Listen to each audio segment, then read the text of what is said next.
After a very successful first phase of their mission during the coronavirus pandemic, the Lee Initiative is heading into phase two. They've given out more than 175,000 meals to restaurant workers in need, and now they want to make sure the farms where they got the food aren't forgotten either. LEX 18's Claire Crouch has more in this edition of The Rebound Kentucky.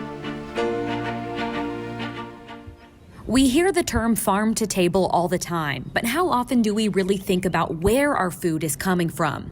For Kentucky chef Edward Lee, it's the lifeline for what he does. For many of these small farmers, 100% of their customers are independent restaurants and chefs like myself who want to use a better, more sustainable product. Aside from being a highly accomplished chef, Lee, along with partner Lindsay O'Kasich, created the Lee Initiative.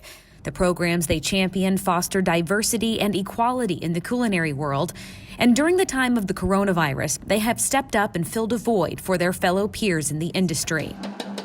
Across 19 cities in the country, including Lexington and Louisville, they've set up relief kitchens, giving away more than 175,000 meals to those hit hard in the restaurant business. We started and it kind of caught fire. Now, building off that momentum and as cities begin to ease restrictions, they aren't just helping their peers, they're shifting their focus to saving those small farms they'll desperately need once their doors are back open. They all had farmers that they couldn't imagine doing business without.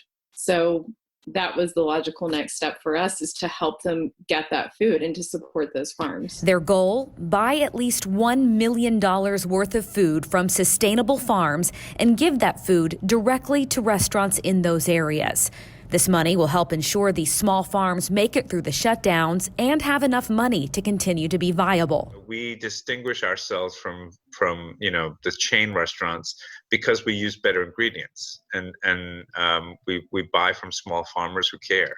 And if they go under, then we really don't have anything to stand on. Lee admits part of him is upset that they are being forced to take matters into their own hands, knowing that there's no safety net for these small farms or the restaurant industry. We're not going to get a bailout from the federal government, and we're not going to get help. So if we don't help each other, then no one's going to bail out small farmers. But he says the work is worth it, because without those farms, there would be no independent restaurants, which Lee says would mean a huge hit to local economies, culture, and creativity.